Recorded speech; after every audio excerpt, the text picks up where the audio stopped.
My fiancée announced at her birthday party, "I want to explore my options before settling down with him." I smiled, "Explore away." Then I proposed to her best friend with the same ring right there. She discovered her options when her best friend said yes. The party became our engagement party and she had to pay for it. I, 31 male, just pulled off what my buddies are calling the smoothest reverse in relationship history. But let me start from the beginning, because this tale needs proper context. Been with Jade, 29 for 5 years, engaged for 1. Her best friend Kiera, 28, has been around since before we met. They were college roommates. Important detail, Kiera introduced us. She was dating someone else back then, but that ended 2 years ago. Jade's been acting weird for months. Little comments here and there. "Don't you think we got engaged too young? And I see all these people on TikTok living their best single lives. Red flags." Yeah. But I figured it was just cold feet. Her 29th birthday was last Saturday. She planned this huge party at an upscale rooftop venue. We're talking 100 plus guests, open bar, DJ, the works. Cost her almost $8,000. She insisted on paying because it's my golden birthday party. I offered to split it, but she said, "This is my moment." Cool. Your moment. The party was in full swing when Jade clinked her glass for a speech around 10 p.m. She was 3 mojitos deep, wearing this silver dress she'd bought specifically to feel like the main character. "Thank you all for coming to celebrate me," she started. Everyone cheered. Then she looked directly at me. "I have something important to announce. After a lot of soul searching, I've decided I need to explore my options before settling down. I'm too young to commit to forever with just one person." The room went silent. Someone actually dropped a glass. She continued. "Ethan and I are taking a break so I can see what's out there. I need to know I'm not missing out on something better." My cousin Jerome looked ready to throw hands. But I just smiled and raised my glass. To Jade exploring her options. Everyone awkwardly toasted. Jade looked confused. She expected drama. Sorry to disappoint. Here's what she didn't know. 2 weeks ago Kiera had come to me crying. She'd been in love with me for 3 years but never said anything because of Jade. She was planning to distance herself after the wedding because it hurt too much. "I'm sorry," she'd sobbed. "I'm the worst friend ever. I tried so hard to stop feeling this way. I'll admit I'd felt something too. But I was committed to Jade." Was. Back to the party. After Jade's announcement I walked straight to Kiera. She looked mortified, probably thinking I was devastated. I got down on one knee. The DJ actually stopped the music. "Kiera, you've been my best friend through all of this. You introduced me to love, just not the way we thought. Will you marry me?" I pulled out the ring. Yes, the ring I'd given Jade. She'd returned it 3 days ago saying it felt too heavy and she needed to think without pressure. Kiera's eyes went wide. "Ethan, what are you doing?" "Exploring my options, and my best option has always been right there. You." The room exploded. Half the people started recording. Jade screamed "what the F," but her mom covered her mouth. Kiera said yes. Jade tried to rush us but her sister Tori grabbed her. "You literally just said you wanted to explore options. He's exploring his." The best part. The party planner approached me asking about payment for the venue. "Oh, this is Jade's party." She insisted on paying. "Actually, sir, the booking was changed to an engagement party 30 minutes ago." "You called?" "I hadn't called anyone.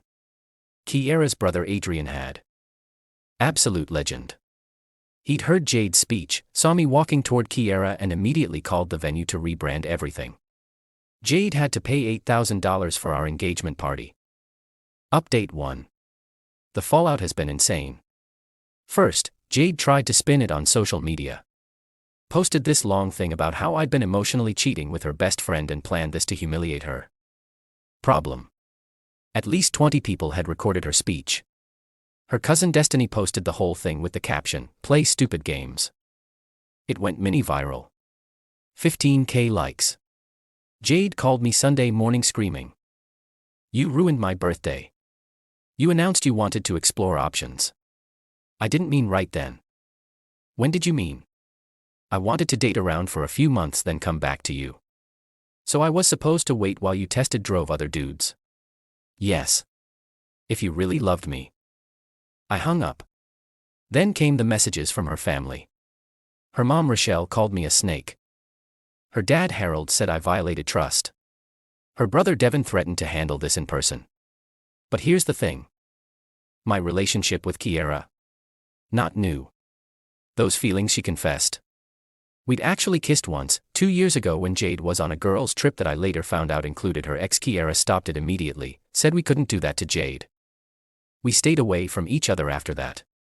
So when people started choosing sides, I had receipts. Posted one photo. Jade with her ex in Miami.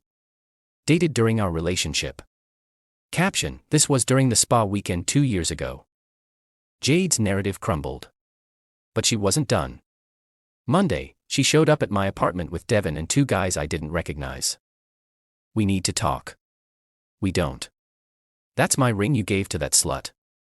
Kiera stepped out behind me. She'd been staying over since Saturday. Spare bedroom before y'all get wild. I'm right here, Jade. Jade lunged at her. The guys had to hold her back. Devin looked embarrassed. You stole him. Kiera stayed calm. You threw him away in front of everyone on purpose to hurt him. I was testing him. You failed your own test. Jade started ugly crying. We were supposed to be best friends. We were, until you started treating people like backup plans. One of the random guys spoke up. Yo, she told us you stole her man. This sounds like she dumped him. Devin sighed. Jade, we're leaving. I'm not leaving without my ring. I pulled out my phone and played a voice message she'd left 3 days before the party. Keep the stupid ring. I don't want it. I need to be free. Even Devin looked done. We're leaving. Now. Update 2, y'all. The entitlement escalated to levels I didn't think were possible. Wednesday, Jade sent an invoice.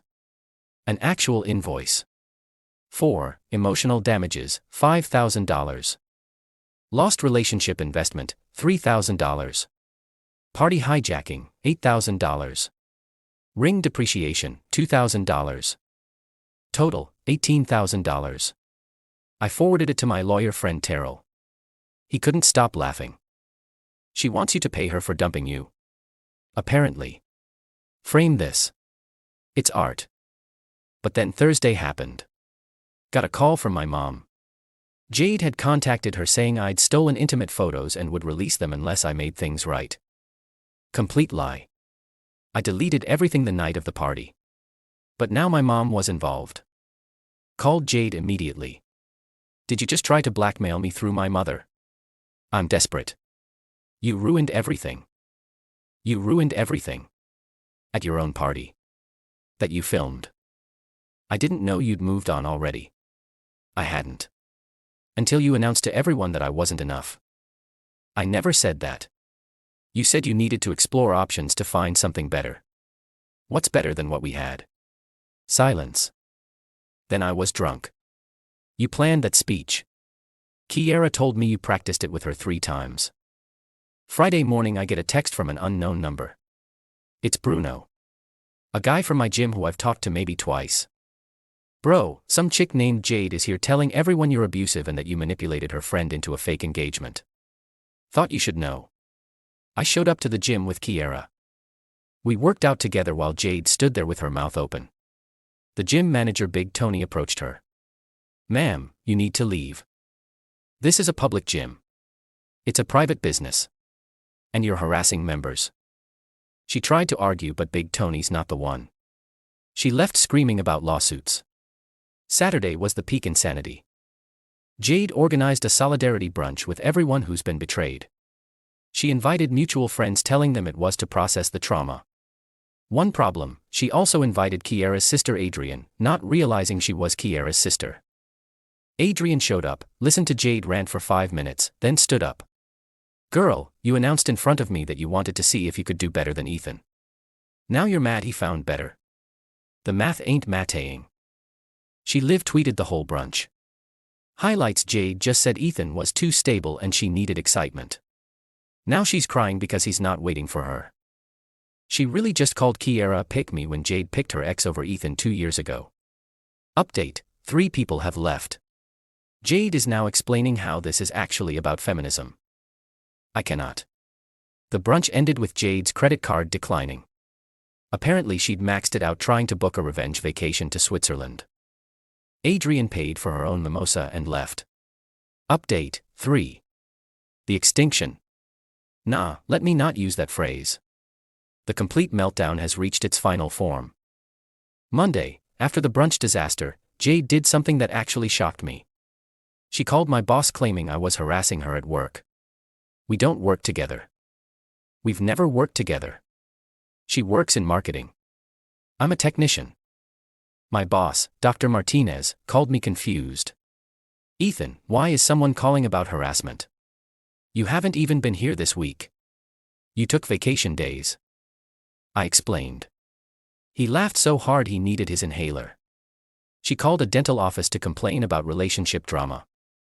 But it got worse. She then called Kiera's job. She's a veterinary assistant, claiming Kiera stole property. The ring. Kiera's boss, Dr. Patel, wasn't amused. Ma'am, this is a veterinary clinic. We treat animals, not relationship issues. Jade hung up on her. Tuesday, the Real bomb dropped. Remember those 2 random guys she brought to my apartment? One was Caleb, a guy she'd been talking to on dating apps for months while we were engaged. Caleb slid into my DMs with screenshots. Hundreds of messages. Jade had been telling him she was in an arranged engagement for financial reasons and would be free soon. My favorite message. My fake fiancé is so boring.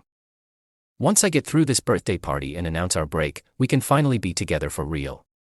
Dated a week before the party. I sent them to Adrian. She posted them with crying, laughing emojis. Jade went nuclear. Showed up at my apartment at midnight, pounding on the door. Open up. I know you're in there with her. I called the cops. She was gone before they arrived, but my doorbell camera caught everything, including her trying to key my car. She was too drunk to find the right end of the key. Wednesday afternoon, her mom Rochelle called. Different energy this time. Ethan, we saw the messages. Harold wants to apologize. No need. She told us you'd been controlling and abusive. We believed our daughter. I'm sorry. It's fine. It's not. She's staying with us and it's a lot. She cries all day, then goes out at night looking for you. We had to take her car keys. That's not my problem anymore. I know. How did we raise someone who thinks like this? I didn't have an answer. Thursday, Kiera and I were having lunch when Jade walked in with her sister Tori. She saw us and made a beeline over. How dare you eat at our place? This is a Chipotle, Kiera said flatly. We came here every week. No, you came here. I always wanted Mediterranean. Jade turned to me. You don't even like her. You're just using her to hurt me. I pulled out my phone and showed her a text I'd saved from 3 years ago. From me to Jerome. Kiera's amazing. If I wasn't with Jade, I'd absolutely pursue her. Jade's face crumpled. You've wanted her this whole time. No. I chose you. Every day for 5 years, I chose you. Until you announced to everyone that I wasn't worth choosing. She ran out crying. Tori stayed behind. For what it's worth, I told her not to do the speech. She practiced it for weeks. Bought a special dress. She wanted to win the breakup by dumping you publicly. How'd that work out? She's living with our parents, lost 3 friends, and Caleb blocked her when he realized she'd been lying. So, not great. Final update. It's been a month since the party. Time for the conclusion to this saga. Jade made one last desperate play. She created a fake Instagram account and started messaging every woman who followed me, warning them I was a manipulator who'd steal their friends. She messaged my coworker Brittany, my cousin's wife Maria, and even my 58-year-old neighbor Mrs. Patterson who posts cat photos. Mrs. Patterson replied, "Dear, I'm married and old enough to be his mother. Also, you need therapy." Screenshot went viral in our neighborhood Facebook group. But the real ending came last Sunday. Jade's parents invited Kiera and me over. Jade didn't know. We arrived to find Jade in the living room with a PowerPoint presentation queued up, titled, "Why Ethan and Kiera's Relationship is Doomed." She actually tried to present it. Had graphs and everything. Slide 3 was titled, "Statistical Probability of Rebound Relationships Failing." Harold shut off the TV. Jade, enough. But Dad, you dumped him. Publicly. Cruelly. To explore your options. Your option was chosen for you. It's Caleb. Or Bruno.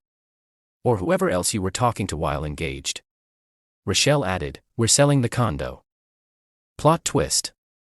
Jade's apartment, her parents owned it. She paid them minimal rent. What? You need to learn consequences, you have 30 days to find a new place. Jade looked at me. This is your fault, I finally spoke. No, you wanted options. Now you have them. Option 1, get your own place. Option 2, move in with Caleb. Oh wait, he blocked you. Option 3, learn from this. She threw a coaster at me. Missed. Hit a lamp. That's coming out of your security deposit, Harold said. We left. In the car, Kiera was quiet. Then, that PowerPoint had 47 slides. You counted. The last one ruled why I'm the real victim here. We both lost it laughing. As for where things stand now, Kiera and I are taking things slow. We're in couples counseling to make sure we're starting this right, not just trauma bonding over Jade's chaos. Jade moved back with her parents. Last I heard, she was dating some crypto guy who thinks the moon landing was fake. Tori says she talks about me constantly. The engagement party venue gave us a credit for a future event since technically we did get engaged there. We're thinking New Year's Eve party. Jade free, obviously. My mom loves Kiera. Says she always thought she was the one. Which is some revisionist history, but whatever. Jerome started a group chat called Jade's Implosion Survivors. It's just memes and support. Very therapeutic. And the ring. Kiera had it redesigned. Used the main stone but changed everything else. It's actually better now. Like the relationship. Do I regret proposing to Kiera at the party? Nah. It wasn't planned, but when Jade announced I wasn't enough, I realized she was right. I wasn't enough. For her. Because she wanted something that didn't exist. A safety net who'd wait while she played the field. Kiera never asked me to be anything but myself. Wild how that works. To everyone saying this is fake, I have receipts, videos, and a PowerPoint presentation about why I suck. Can't make this up. To everyone asking if Jade might grow from this, maybe. But that's her journey now. I'm not waiting around to find out. Oh, and Jade, since I know you're reading this, Tori told me you check Reddit obsessively. You had something real. You threw it away for Instagram stories and the plot of a bad romance novel. Your options were always there. You just chose the wrong one at your own party. Edit. Yes, the Chipotle thing really happened. No. I don't know why she thought a chain restaurant was our place. Edit 2. Kiera wanted me to add that she never wanted things to happen this way. But she's also not sorry they did. Edit 3. The crypto guy dumped Jade because she kept trying to get him to invest in her revenge boutique idea. It was going to sell empowerment clothes for women, scorned. Even Crypto Bro had standards.